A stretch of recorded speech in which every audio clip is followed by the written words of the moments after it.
ईश्वर का अस्तित्व। इस सुंदर सी कहानी के लेखक हैं श्री उमाकांत दीक्षित जी। एक बार एक शिष्य ने अपने गुरुजी से ईश्वर के अस्तित्व को लेकर शंका जताई।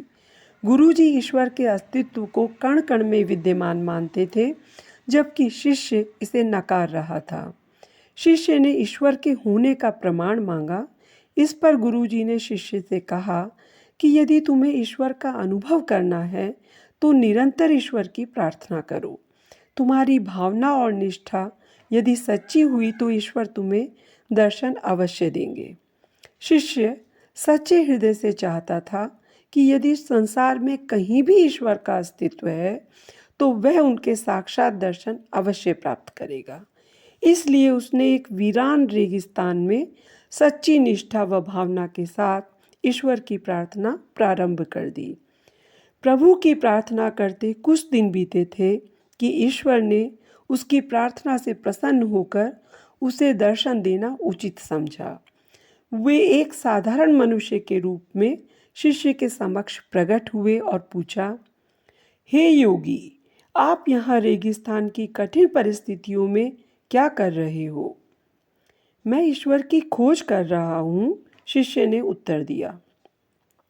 क्यों? उसे खोजकर क्या करोगे? मुझे शंका है कि ईश्वर का कोई अस्तित्व ही नहीं है, यह मात्र कोरी कल्पना है। उसने ईश्वर से पूछा, किंतु आप कौन हो? हे शंकित योगी, मैं ही ईश्वर हूँ। मैं कैसे मान लूँ कि आप ही ईश्वर हो? आप तो एक साधारण मनुष्य दिखाई देते हो। मैं तो सृष्टि की प्रत्येक आत्मा से जुड़ा हुआ हूँ, तुम्हारे साथ भी तो मैं ही हूँ। किंतु मैं कैसे विश्वास करूँ? क्या प्रमाण है कि आप ही ईश्वर हो? तो फिर तुम स्वयं ही बताओ, यह सिद्ध करने के लिए मुझे क्या करना चाहिए कि मैं ही ईश्वर हूँ? आप मेरे सन्मुख यहाँ इस रेगिस्तान में एक अद्भुत पुष्प और उस पर एक अनोखी तितली उत्पन्न करके दिखाइए। यदि आप ऐसा कर पाए तो यह स्वतः ही सिद्ध हो जाएगा कि आप ही ईश्वर हैं।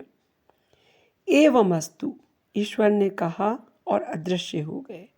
शिष्य ने देखा उसके सम्मुख वहां पर एक नागफनी का पौधा प्रकट हो गया और उस पौधे पर एक कैटरपिलर रेंग रहा था।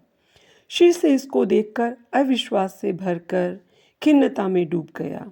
उसने मांगा क्या था और मिला क्या? शिष्य ने सोचा, या तो वह अवतरित सज्जन ईश्वर नहीं थे, और यदि वह ही ईश्वर थे तो जो मैंने चाहा उन्होंने मुझे वह क्यों नहीं दिया? इसी खिन्नता और ऊहापोह में डूबा शिष्य वहां से अपने गुरुजी को यह विवरण बताने के लिए चल दिया। वह अभी तक यह तय नहीं कर पाया था कि आगंतुक व्यक्ति ही ईश्वर थे अथवा नहीं।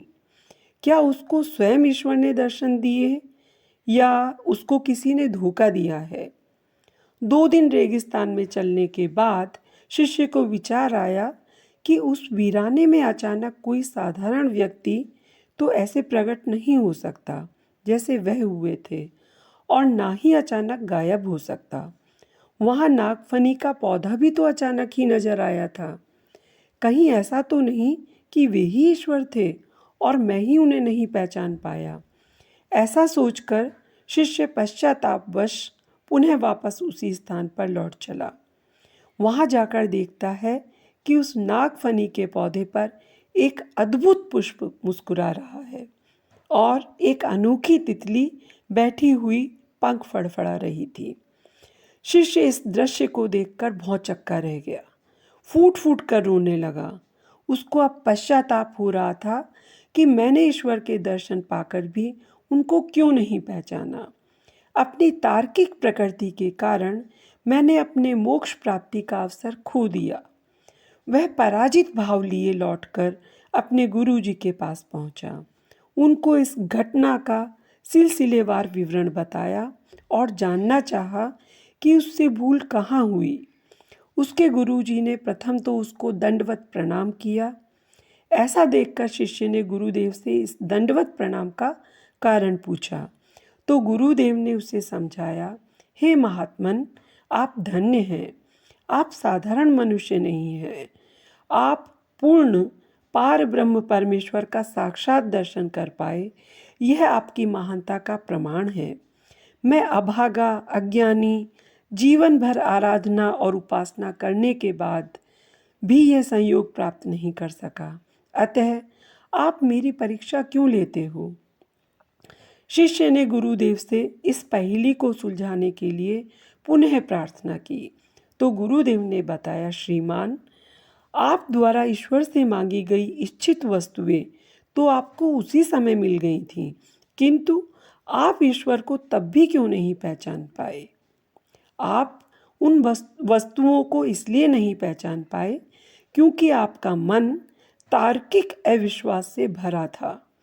जैसे ही आपके मन से ईश्वर के प्रति अविश्वास का पर्दा हटा और आस्था व निष्ठा पैदा हुई, उसी समय आपकी इच्छित वस्तुएं आपके सम्मुख प्रकट हो गईं।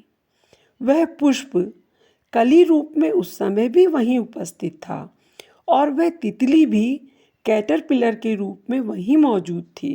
केवल अविश्वास के भ्रम में आप उन्हें देख ही नहीं पाए। ईश्वर यह तो जानता ही है कि प्राणी को क्या चाहिए, साथ ही साथ वह यह भी जानता है कि उसे कब मिलना चाहिए। ईश्वरीय प्रेम में तर्क का कोई स्थान नहीं होता।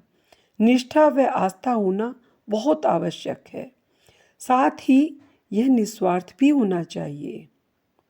विश्वास है ये कहानी आपको पसंद आई होगी, तो लाइक करें व चैनल को सब्सक्राइब करें। धन्यवाद।